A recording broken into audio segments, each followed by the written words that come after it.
Welcome back to my channel. My name is Florence and this is Unique Flow channel. Welcome and thank you for stopping by.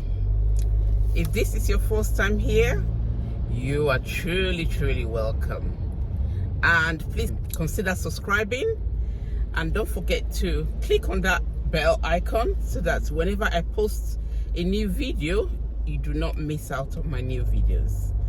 And for my returning subscribers, you are all truly amazing. Welcome. So today I'm excited because I am going to Nigeria. I love going home. So today I'm flying to Nigeria and I'm hoping to take you all along with me. So if you want to see how my trip to Nigeria goes along, let's go. Let's go.